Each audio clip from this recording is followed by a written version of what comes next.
Namaste. I am Dr. Preeti Sharma, vascular endovascular surgeon at Renova Hospital. Today I will be talking about diabetic foot care. India has unfortunately become the capital for diabetes in the entire world, and diabetes is now more like an epidemic. Every second person I come across is suffering from sugar level issues. So it is very important for us to know what is foot care, because prevention is always better than cure. And every 16 to 15 minutes, one patient with diabetes is losing his her limb. That is a very scary data which has come out. So, what is important is we protect our feet, and if we have any problems related to feet, we treat them at the right time, because time is tissue, especially for diabetic patients. Any patient who is diabetic has history of previous ulcers, has neuropathy, means is not able to feel the ground properly.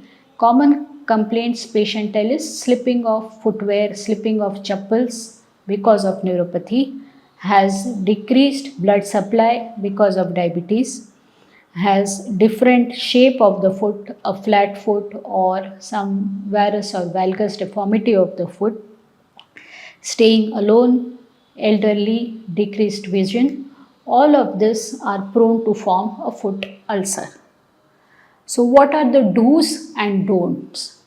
Very important, we have to inspect our feet every day to see if there is any area of redness, black, blue, blister.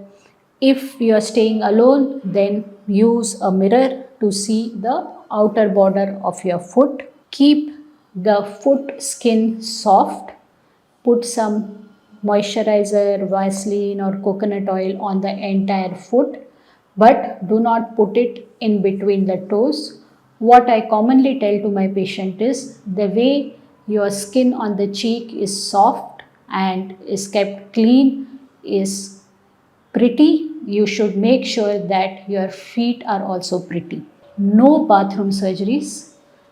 Cut the nail straight and use a filer to cut or to shape your nails, because if you tend to cut very much inside in your toes, in your toenails, you will form a site for infection.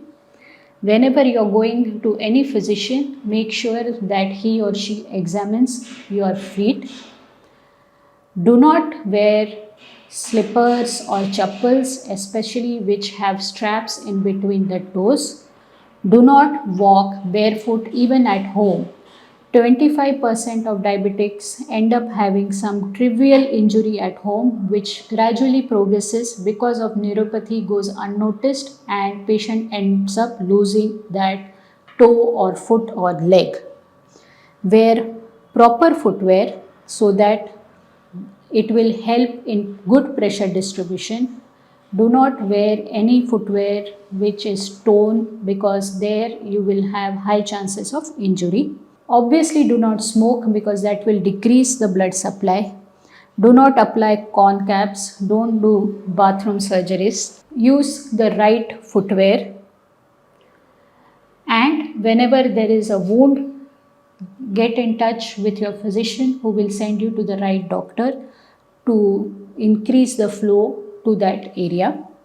So principles are good sugar level, source control, increase the blood, and right footwear, right dressing so that the wound heals better, offloading so that there is less pressure on that ulcer area.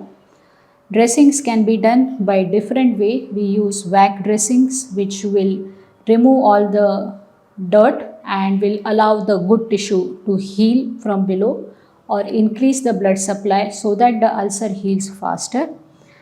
So what patient comes to us are these kind of wounds. We increase blood supply, do debridement, take care of their blood sugars, and then we give them a functional walking foot. Thank you.